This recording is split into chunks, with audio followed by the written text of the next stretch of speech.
5장 1절로 9절 말씀 함께 합독합니다. 그러므로 사랑을 받은 자녀같이 너희는 하나님을 본받는 자가 되고 그리스도께서 너희를 사랑하신 것 같이 너희도 사랑 가운데서 행하라. 그는 우리를 위하여 자신을 버리사 향기로운 제물과 희생 제물로 하나님께 드리셨느니라. 음행과 온갖 더러운 것과 탐욕은 너희 중에서 그 이름조차도 부르지 말라. 이는 성도에게 마땅한 바니라. 유추함과 어리석은 말이나 희롱의 말이 마땅치 아니하니 오히려 감사하는 말을 하라. 너희로 정녕 이것을 알거니와 음행하는 자나 더러운 자나 탐하는 자 곧 우상 숭배자는 다 그리스도와 하나님 나라에서 기업을 얻지 못하리니 누구든지 헛된 말로 너희를 속이지 못하게 하라. 이로 말미암아 하나님의 진로가 불순종의 아들들에게 임하나니 그러므로 그들과 함께하는 자가 되지 말라. 너희가 전에는 어둠이더니 이제는 주 안에서 빛이라. 빛의 자녀들처럼 행하라. 빛의 열매는 모든 착함과 의로움과 진실함에 있느니라. 아멘. 자, 오늘 주시는 하나님의 말씀은 무엇입니까? 사랑을 받은 자녀. 그렇습니다. 오늘이 무슨 주간이죠? 맥주 감사절이에요. 맥주 감사절은 어떤 날입니까? 하나님께서 출애굽한 이스라엘 백성들이 가나안 땅으로 들어가서, 약속의 땅이죠. 가나안 땅에 들어가가지고 그곳에서 농사를 지어서 첫 소출하는 일을 하나님 앞에 바치는 겁니다.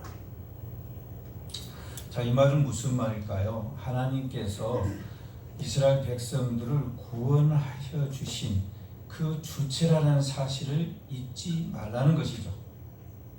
우리가 구원받아서 애굽에서 탈출했다고 해서 모든 것이 끝나는 게 아니에요. 세상에서 예수 믿었다고 끝나는 게 아니에요.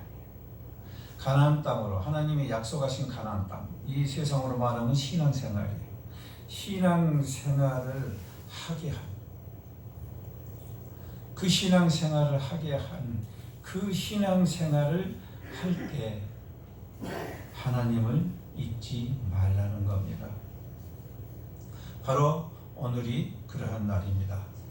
출애굽기 34장 22절에 보게 되면은 하나님께서 명령을 하신 게 있어요. 그게 바로 7절, 곧 맥주의 초실절을 지키고 가을에는 수장절을 지키라 라고 명령을 하셨습니다. 6월절과 더불어 이 세 절기는 하나님께서 꼭 지키라고 명령하신 것이었어요. 그래서 이스라엘 백성들은 이 세 절기를 가장 다른 어떤 절기보다도 귀하게 그렇게 섬겼던 것을 우리가 볼 수가 있습니다. 그래서 사람들이 많이 착각을 해요. 7.7절, 다른 말로 또 맥주절을 뭐라고 그래요? 오늘 본문에 나온 것 같이 초실절, 또 뭐라고 그래요? 오순절이라고 그래요. 그렇다면 여러분 그것을 많이 들어본 것 같죠? 그죠? 얼마 전에 우리가 성령 강림절을 지냈어요. 그때 무슨 날이었어요? 오순절이었어요. 그럼 그때도 오순절, 오늘도 오순절. 그럴 수 있나요? 그럴 수 없어요. 그렇죠? 자, 중요한 것은요, 구약에서는 이 맥주 감사절이라는 것은 구원하신 이가 하나님이시라는 것을 기억하게 하는 날이었다라는 것을 염두에 두시면, 그럼 신약에 와서는 맥주 감사절이 과연 어떤 날이 됐느냐? 첫 열매, 그렇죠? 첫 열매를 드린 분이 누구예요? 예수 그리스도였어요. 그렇죠? 자, 그래서 오순절에 바로 성령께서 이 땅에 강림하신 날이에요. 그래서 성령 강림절이다. 그래서 우리는 맥주 감사절 의미보다는 이 오순절, 다시 말해서 성령 강림절이 우리나라 교회에 더 큰 의미가 있다라는 겁니다. 그래서 맥주 감사절이든지 성령 강림절이든지 둘 중에 하나를 세야 돼요. 그렇죠? 무엇이 옳으냐 무엇이 그르냐 보다는 하나님께서 왜 이 날을 허락하셨느냐라는 의미를 아는 것이 더 중요하다 그 말이에요. 어떤 것을 지내야 되느냐, 이것을 우리가 논하기 앞서서 우리 한국은 농사를 지은 그런 나라이기 때문에 맥주 감사에다가 의미를 더 뒀어요. 그렇죠? 근데 사실은 신약의 교회는 어디다 더 의미를 둬야 돼요? 성령 강림절에다 둬야 돼요. 성령이 이 땅에 오셔서 그냥 구원에 있어서 끝난 것이 아니라 구원의 은혜를 체험하라는 거죠.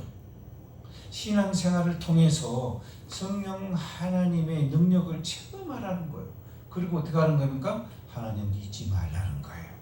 그래서 우리에게 뭘 주셨습니까? 소망을 주셨어요. 어떤 소망을 주셨어요? 저 천국의 소망을 주셨어요. 근데 그 천국의 소망을 우리가 자꾸만 잊어버리고 그것을 믿지를 못하니까 예수님께서는 무엇으로 우리에게 증거를 보여주셨어요? 그래요, 부활이에요. 동서고금 이래로 죽은 자가 다시 살아났다는 그런 말은 들어보지도 못하고 그런 역사도 없어요. 그러나 예수님께서는 바로 이날 부활절을 우리에게 보여주시면서 이제 내가 마지막 증거를 너희에게 보여주었다라고 말씀하십니다. 그래서 죽은 자가 다시 살아날 수가 없음에도 불구하고 죽으신 예수님이 사흘 만에 다시 살아나셔서 제자들에게 보이셨어요. 그리고 말씀하시면서 내가 가는 그곳으로 너희도 오게 될 것이다. 무슨 말이에요? 하나님의 나라가 있다라는 사실을 분명히 하셨어요. 그래서 성경에 기록된 바에 의하면 예수님께서 40일 동안 부활하셔서 40일 동안 이 땅에 계시면서 제자들에게 하나님 나라를 가르쳤다고 기록이 되어 있어요. 자, 그렇다면 하나님 나라가 있어요, 없어요? 있어요. 그래서 오늘 이 날은 우리에게 아주 큰 의미가 있는 날이에요. 이 날은 교회가 세워진 날이요, 이 날은 성령께서 함께 하신 날이에요. 이 날은 우리에게 하나님 은혜가 우리에게 임한 날이에요. 우리에게 지켜라 기억하라 라고 하시던 하나님께서 이제 몸소 오셔서 우리와 함께 하시면서 우리가 잊어버리지 않도록 기억나게 하시겠다고 말씀하십니다. 하나님 사랑이 얼마나 더 깊어졌나요? 오늘 이 성령 강림절이 바로 그런 날. 맥주 감사절, 그래요. 우리가 상반기에 소출한 그렇게 하게 하신 그 은혜를 감사한다. 물론 그 의미도 중요해요. 그러나 더 큰 의미는 하나님께서 주신 그 곡식이 중요한 게 아니라 첫 열매를 드릴 수 있도록 첫 열매로 오신 성령 하나님의 은혜가 더 크다 그 말이에요. 그래서 이제 우리는 성령님이 함께 하심을 결코 우리가 잊어서도 안 되고 성령 하나님을 무시해서도 안 돼요. 그분과 함께 동행하게 되는 거예요. 이걸 뭐라고 예수님은 말씀하셨습니까? 그리스도와 연합한다 라고 말씀을 하셨어요. 그래서 오늘 여러분이 교동문에서 읽으셨듯이 포도나무와 가지 비유를 통해서 예수님과 우리가 이제는 떨어져서는 안 된다는 것을 분명히 말씀하고 계십니다. 그리고 예수 안에서, 다시 말해서 예수님의 뜻 안에서 우리가 행하고자 할 때, 그때 올바른 뜻을 세우고자 할 때 무엇이든지 구하라고 말씀하셨습니다. 무엇이든지 그리하면 예수님께서 들어주시겠다고 약속을 하신 일이 있습니다. 그것은 언제 드러났습니까? 사도행전, 사도들이 사역을 감당해 나아갈 때 죽은 자도 살리고 그랬죠. 있을 수 없는 그러한 기적들을 사도들도 행했던 것을 보게 됩니다. 예수님께서는 그와 아울러 말씀하시되 제자들에게 너희는 내가 한 것보다도 더 큰 기적을 베풀 수 있다 라고 주님께서도 말씀하셨습니다. 그러므로 오늘날에도 성령의 역사는 여전히 유효합니다. 그런데 우리는 과연 성령 하나님을 얼마나 인식하고 있느냐라는 겁니다. 성령 하나님과 얼마나 교제하며 교통하고 있느냐라는 겁니다.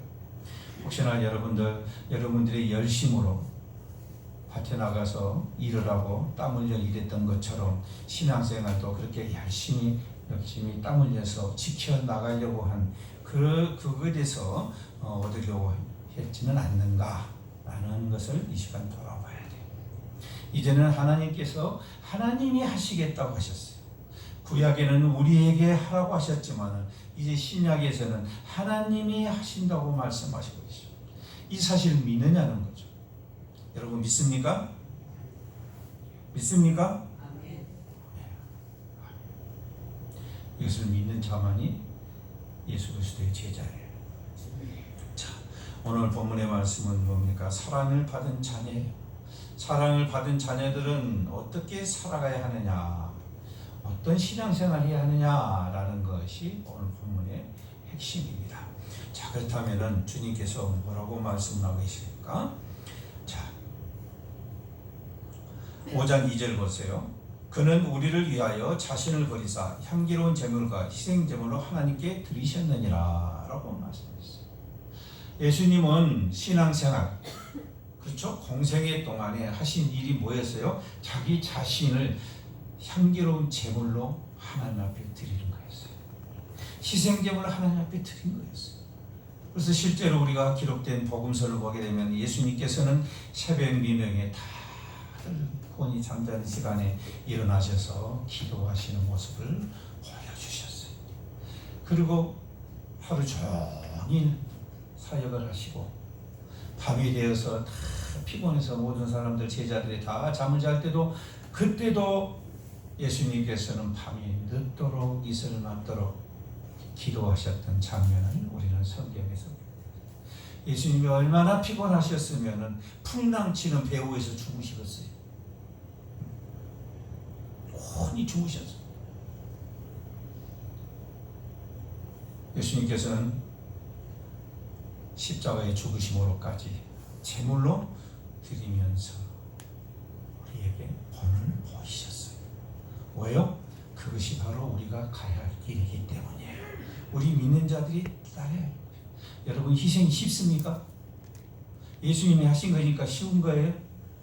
예수님은 쉽게 하셨을까요? 아니잖아요. 우리 성경에 보면 예수님께서도 겟세마네 동산에서 얼마나 땀이 피같이 얼마나 힘들어요. 여러분 예수님의 희생제물은 결코 쉬운 게 아니에요. 우리 사람도 마찬가지예요. 여러분 장기 이식 하는 게 쉽습니까? 장기 따라 달라요. 그죠? 그러나 간이나 신장이나 이런 수술은 둘 다 받는 자나 기증자나 받는 자나 똑같이 힘든 수술이에요. 그렇죠? 그런데 그래도 그것을 해줄 수 있는 사람들은 누구예요? 그나마 형제들. 왜요? 혈액형이나 이런 것이 유사하니까 그래요. 그런데 그것마저도 쉬운가요? 그렇지가 않아요.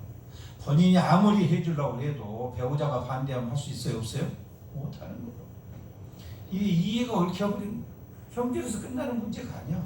그 형제의 가족이 또 걸려있어. 그러니까 장기 이식해준다는 것이 쉬운 일이 아니란 말이에요. 내가 하고 싶어도 배우자가 반대하면 할 수가 없어요.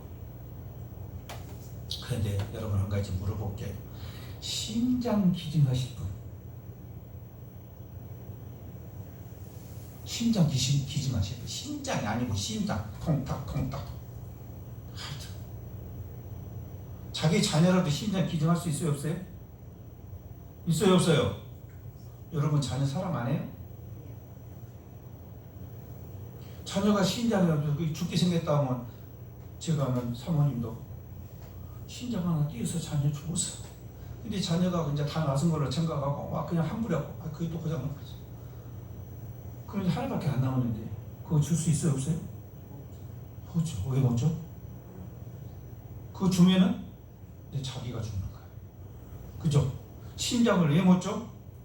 심장 왜는 수피하고 없잖아. 죽는 거예요. 여러분 죽기까지 희생한다는 것은 사실 불가능한 거예요. 그렇죠? 불가능.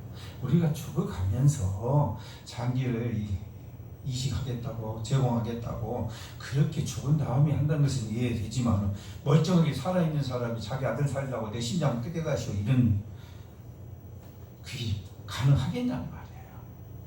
그런데 여러분 우리 주님 그렇게 하셨어요.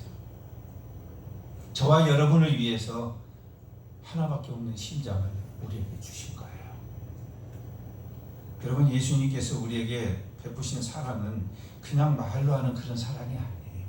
철학적이고 어떤 그런 도화적인 그런 사랑이 아니에요. 실전적인 사랑이에요. 도저히 우리로서는 감당할 수 없는.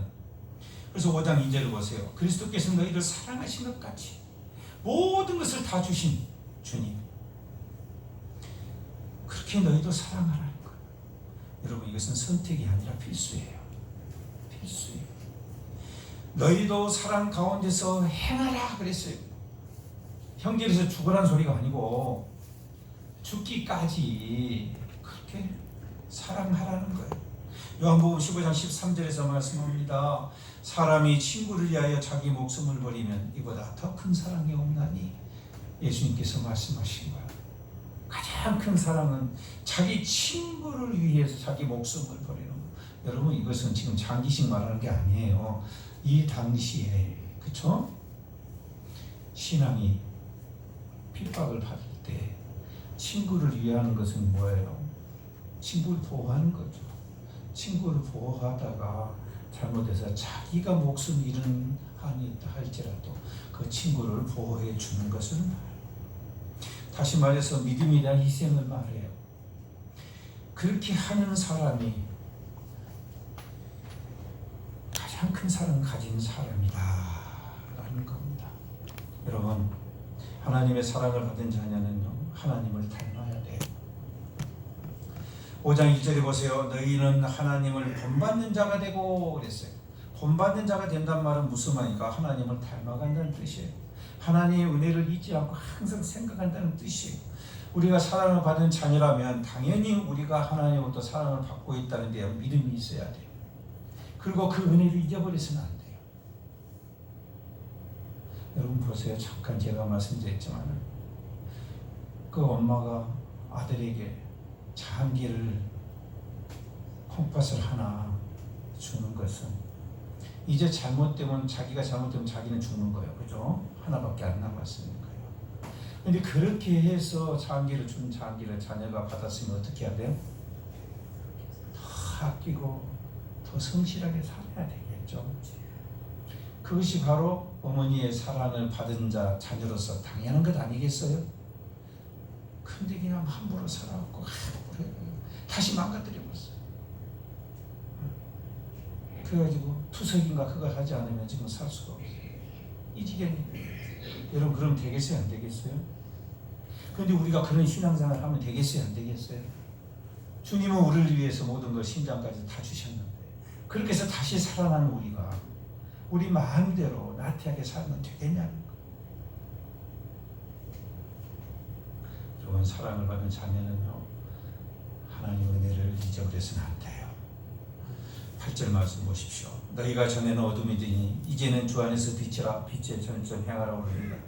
이제 우리가 사랑을 받은 자녀로서 새 생명을 얻었다면은 새 생명 얻은 자녀처럼 그 자체는 그렇게 살아야 된다는 거예요. 너희가 전에는 어둠이라고 했잖아요. 우리가 전에는 사망 권세에 붙잡혀서 물질이 모든 것이 다인 줄 그렇게 살아왔었잖아요. 그런데 주님의 은혜로 우리가 주님의 자녀가 되고 예수 그리스도와 연합이 되어짐으로 인해서 성령님이 우리를 간섭하시고 그럼으로써 우리가 과거의 죄라고 생각 못했던 것들이 죄라고 떠올리며 생각나게 하시는 거예요. 그래서 우리로 하여금 회개케 하시고 우리로 하여금 새롭게 살아갈 수 있도록 새로운 마음을 가지고 변화되어서 살아갈 수 있도록 성령께서 우리를 도우시는 거예요. 그러므로 우리는 어떻게 해야 됩니까? 우리는 그런 자녀답게 살아야 된다 그 말이에요. 자녀답게 산다는 게 뭡니까? 로마서 12장 1절에서 사도 바울은 이렇게 말합니다. 그러므로 형제들아 내가 하나님의 모든 자비하심으로 너희를 권하노니 너희 몸을 하나님이 기뻐하시는 거룩한 산제물로 드려라. 산 사람 죽이란 말 아니에요. 거룩한 산재물. 이것은 뭐라고요? 너희가 드릴 영적 예배니라 그랬어요. 물질적 예배가 아니라 영적 예배니라 그랬어요. 영적 예배. 거룩한 산 제물로 드린다는 건 뭡니까? 바로 그리스도의 삶을 사는 걸 말하는 거예요. 내 삶이 아니라 내가 살고 싶어하고 내가 하고 싶은 걸 하면서 그렇게 사는 것이 아니라 빚진 자로서 이제 예수 그리스도의 삶을 내가 대신 사는 거예요. 여러분 그런 각오가 섰나요? 그런 마음의 결단이 준비가 됐나요? 그리고 예수를 믿는다 할 수 있나요? 여전히 나의 행복과 나의 평안만을 위하는 그러한 삶을 추구한다는 것은 예수님의 은혜를 잊어버렸다는 뜻이에요. 심장까지 띄워준 생명을 바쳐서 우리를 살리신 그분의 뜻을 잊어버린 것, 그분의 사랑을 잊어버린 것. 그러므로 여러분, 우리의 사랑받은 자녀는 항상 주님의 은혜를 기억하면서 믿음의 삶을 살아야 돼요. 믿음의 삶이라는 것이 뭡니까? 오늘 본문의 5장 3절 4절에서 말씀하시죠. 탐욕과 희롱의 말, 무슨 말이에요? 상대를 무시하지 말라는 거예요. 상대의 마음을 아프게 하지 말라는 거예요. 상대를 시험에 들게 하지 말라는 거예요. 나로 인해서 상대가 시험 든다면 여러분이 아무리 좋은 말을 하고 좋은 뜻을 해서 했다 할지라도 여러분 마태복음 18장 6절 말씀을 기억하시길 바라요. 누구든지 나를 믿는 이 신앙하는 사람이죠. 작은 자 중 하나를 실족하게 하면 차라리 연자 맷돌에 그 목에 달려서 깊은 바다에 빠뜨려지는 것보다 나으리라. 무슨 말이에요? 그렇게 죽어버리는 것이 지옥 간 것보다 낫다고 말. 그렇게 죽으란 말입니까? 아니죠. 하지 말라는 거예요. 형제를 마음 아프게 하고 형제를 무시하고 멸시하고 하지 말라는 거예요. 형제를 어떻게 하라는 거예요? 사랑하라. 왜요? 그것이 주님의 뜻이니까요. 우리 모두는 다 주님의 자녀니까요. 다 같은 자녀니까요. 자녀끼리 서로 우애하기를 바라시는 게 그게 아버지 마음 아니에요? 그게 어머니 마음 아니겠어요? 니꺼 내꺼 물론 구분할 때는 해야 되지만 도움을 줘야 할 때 안 주는 것은 죄악이에요. 하나님 은혜를 잊어버린 겁니다. 9절 말씀 보세요. 빛의 열매는 모든 착함과 의로움과 진실함이 있느니라.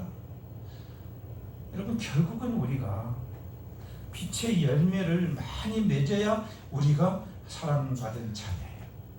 우리는 빛의 자녀. 빛의 자녀란 말은 무슨 말입니까? 여러분 드러난다는 거예요. 그렇죠? 어둠은 숨기지만 빛은 드러날 수밖에 없는 거예요. 그래서 우리가 빛의 자녀라는 것은 드러낼 수밖에 없는, 드러낼 수 있는 의로움을 가졌다는 뜻이에요. 그래서 우리 행위가 올바라야 돼요. 그래서 오늘 본문의 말씀은 뭐라 합니까? 착함과 의로움과 진실함을 말하고 있어요. 착함이란 건 뭡니까? 마음과 생활이 올바르다. 의로움은 뭡니까? 정직하고 바른 삶을 살아야 한다. 진실함은 뭡니까? 숨기며 남을 속이지 않는 솔직함. 이것을 행해야 된다 그 말이에요. 내 입을 해서 거짓말을 하고 형제를 속이고 이것은 빛의 자녀가 할 수 있는 일이 아니란 거. 빛의 자녀는 어디다 내놓아도 본이 돼야 돼.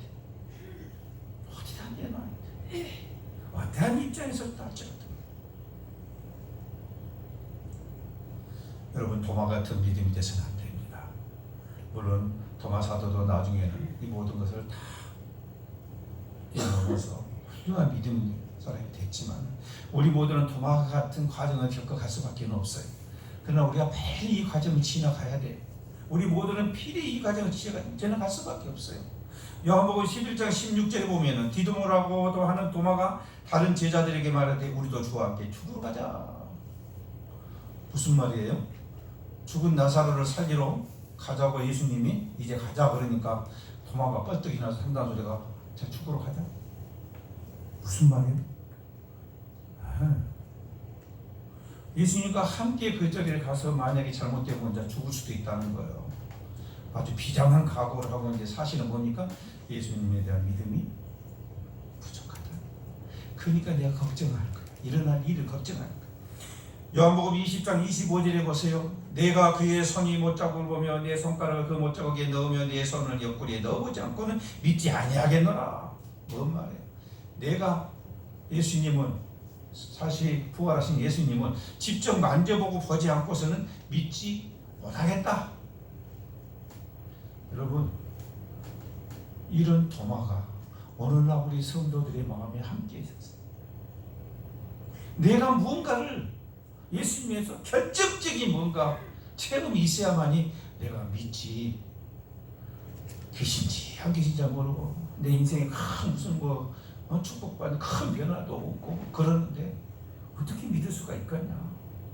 그래서 믿으면 했다가 은혜가 받을 때는 믿음이 있다가 또 기도가 안 들어지고 세상 일이 꼬이고 오죽 하면은 내가 복을 못 받는 것 같다 하고 이렇게 왔다리 갔다리. 여러분, 신앙생활을 잘하는 비밀이 뭘까요? 딱 한 가지. 예수님의 구원의 은혜를 잊지 않는 겁니다. 그걸 잊지 않는 사람만이 신앙생활을 잘할 수가 있어요. 그리고 예수님과 뜻을 같이 할 수가 있어요. 지금까지 나의 삶을 살아왔다면 이제 여러분 남은 삶은 주님을 위한 삶을 사시길 바랍니다.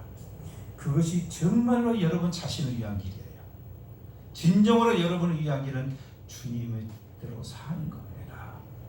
그것이 결국은 우리에게 상급으로 돌아온다는 사실을 기억하시길 바랍니다. 여러분, 시련과 고난이 닥칠 때 믿음을 잃어버린 사람도 물론 있지만은요, 사실은 그렇지가 않아요. 엄동산 안에 견디는 나무들 보세요. 웬만해서는 다 견뎌냅니다. 근데 어느 때 못 견뎌요? 따뜻한 날이 되면서 병충해들 달라들고 하다 보면은 굶음에 죽어요. 고난과 시련이 올 때 죽는 것이 아니고 풀어졌을 때 사람이 나태해져요. 뭔 말인지 아시겠죠? 먹고 살만 할 때 나태해져서 오히려 믿음을 잃어버리는 경우. 그래서 우리 이스라엘에서도 봤잖아요. 그래서 하나님께서 그렇게 될 것이라고, 너희들이 그렇게 될 것이라고 하시면서 하나님께서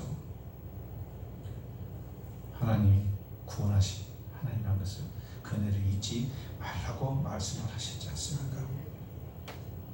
여러분, 하나님을 본받는 자가 되시기를 바랍니다. 우리를 구원하신 예수님의 십자가 사랑과 부활의 믿음을 우리가 항상 기억하고 그 은혜를 잊지 않을 때 우리는 새 생명 얻은 자답게 살아갈 것이고 또 그렇게 살아가도록 성령께서 해 주실 것이라는 사실입니다. 내 능력이 아니라 성령의 능력으로 해 주실 것이라는 거예요. 그래서 여러분, 성령이 이 땅에 오신 이 성령 강림자 오늘이 얼마나 귀중한 날이니 여러분 감사하시길 바랍니다. 그리고 이 날을 여러분 기쁨으로 받아들이고 소망을 가지시길 바랍니다. 이제 성령 하나님께서는 우리를 붙들어 주시어서 우리로 하여금 저 천국에 이를 때까지 함께 하시고 우리의 삶을 간섭하실 겁니다. 문제는 내가 하나님 보시기에 의로워야 돼요. 그래야 성령과 교제가 이루어질 수 있어요. 우리가 거룩하지 못하면 성령님과의 교제가 차단이 돼요. 우리가 거룩할 수 있나요? 없어요. 그러면 우리가 거룩할 수 없는데 어떻게 성령과 교제하겠어요? 그렇죠. 믿음으로요. 예수 그리스도가 우리의 죄 때문에 죽으시고 그것으로 인해서 예수 그리스도와 우리가 연합되어져서 내 죄가 예수님이 십자가에 매달려 죽으실 때 나도 그때 죽음의 체험을 받은 거예요. 그래서 이제 예수님과 함께 예수님이 부활하실 때 우리도 함께 부활하셔서 이제 새 생명처럼 거듭난 거예요. 그래서 저와 여러분은 우리가 성령으로 거듭난 자들이에요. 그러니까 어떻게 살아야 돼요? 그 은혜를 잊지 않고 이제 주님의 뜻대로 살아가기를 원합니다. 사랑하신 아버지 하나님 감사합니다. 오늘도 주님의 크신 은혜가 우리에게 임하사 성령님의 놀라우신 은혜를 기억하게 하시니 감사합니다. 주님, 이 시간에 주님의 자녀들을 붙들어 주시어서 저들이 믿음에 떨어지지 않게 하여 주옵시고 주님으로 인하여 감사하며 기뻐하며 이제 주님과 함께 일할 수 있는 그러한 자녀들이 되게 하여 주옵소서. 예수님 이름으로 기도하옵나이다. 아멘.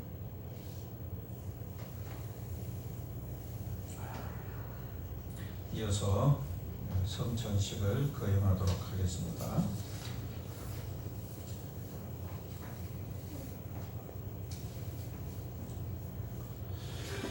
자, 하나님 말씀 받도록 하겠습니다. 누가복음 22장 19절로 20절 말씀입니다.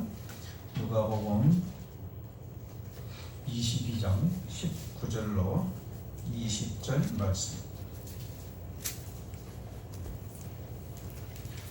또 떡을 가져 감사기도 하시고 떼어 그들에게 주시며 이르시되 이것은 너희를 위하여 주는 내 몸이라 너희가 이를 행하여 나를 기념하라 하시고 저녁 먹은 후에 잔도 이와 같이 하여 이르시되 이 잔은 내 피로 세우는 새 언약이니 곧 너희를 위하여 붓는 것이니라. 아멘. 여러분, 성찬식은 오늘 본문의 말씀처럼 예수님께서 직접 명령하신 겁니다.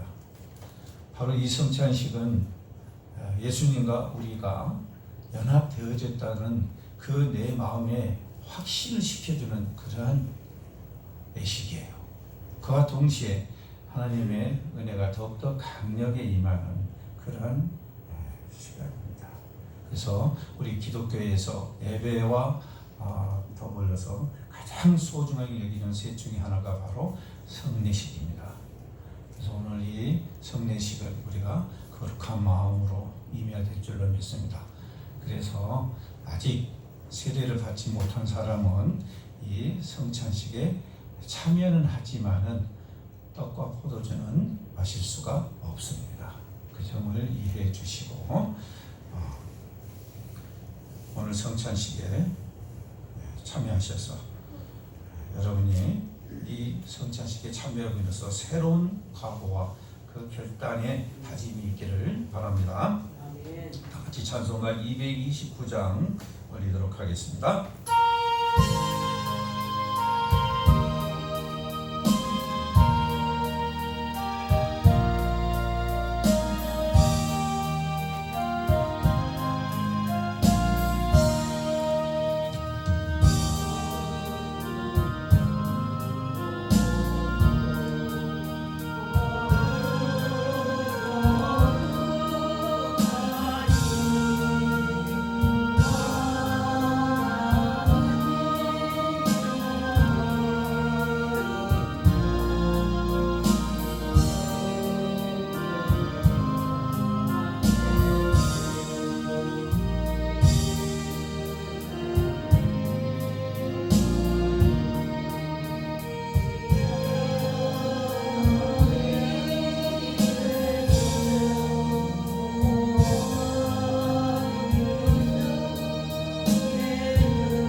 널리 저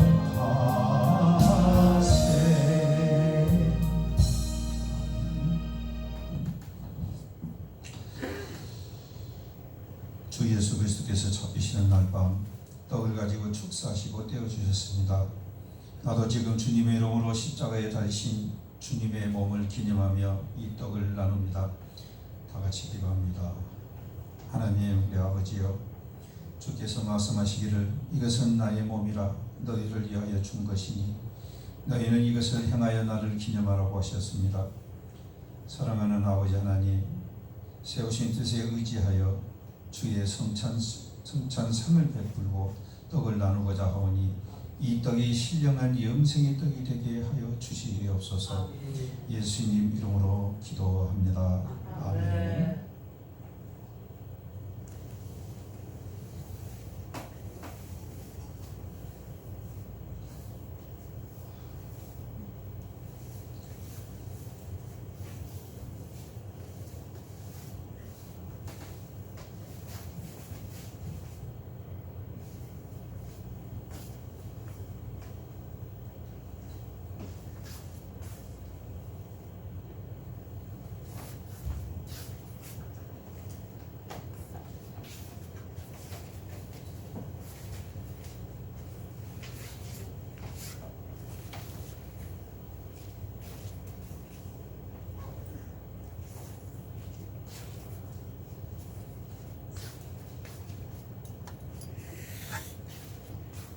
받으신 분들은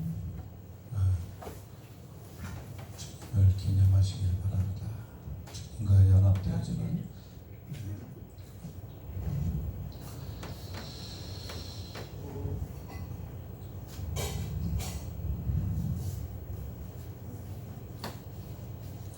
우리 주님께서 식후에 잔을 들어 축사하신 후에 제자들에게 주시며 가라사대 이 잔은 나의 피로 세운 새 언약이니 이것을 행하여 마실 때마다 나를 기념하라고 하셨습니다. 우리도 이 잔을 합당하게 받음으로 언약의 축복이 세워지기를 바랍니다. 다 같이 기도합니다. 거룩하신 아버지 하나님, 저희가 주님의 잔을 받으려고 합니다. 우리를 위하여 흘리신 피, 이 피로 마음 백성의 죄를 사하셨으며 이 잔을 받고 우리 주님의 사랑을 본받아 우리들도 서로 용서하고 사랑하기를 원합니다. 아버지 하나님, 이 시간에 잔을 나누는 모든 자녀들을 생각과 마음을 주장하여 주시어서 물과 성령으로 거듭나게 하사 저들이 아버지 하나님을 본받아 서로 사랑하게 하여 주옵소서. 예수님 이름으로 기도합니다. 아멘.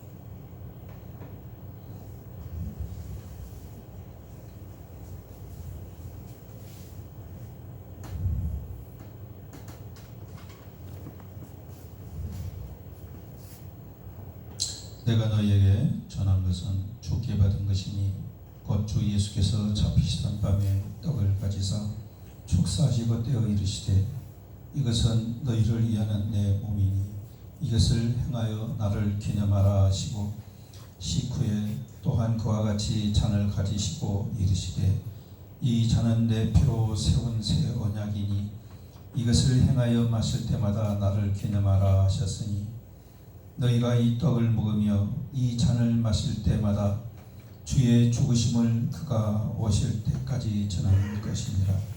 그러므로 누구든지 주의 떡이나 잔을 합당하지 않게 먹고 마시는 자는 주의 몸과 피에 대하여 죄를 짓는 것이니라. 사람이 자기를 살피고 그 후에야 이 떡을 먹고 이 잔을 마실지니 주의 몸을 분별하지 못하고 먹고 마시는 자는 자기의 죄를 먹고 마시는 것이니라. 그러므로 너희 중에 약한 자와 병든 자가 많고 잠자는 자도 적지 아니하니 우리가 우리를 살폈으면 판단을 받지 아니하려니와 우리가 판단을 받는 것은 주께 정죄를 받는 것이니 이는 우리로 세상과 함께 정죄함을 받지 않게 하려 하심이니라. 아멘.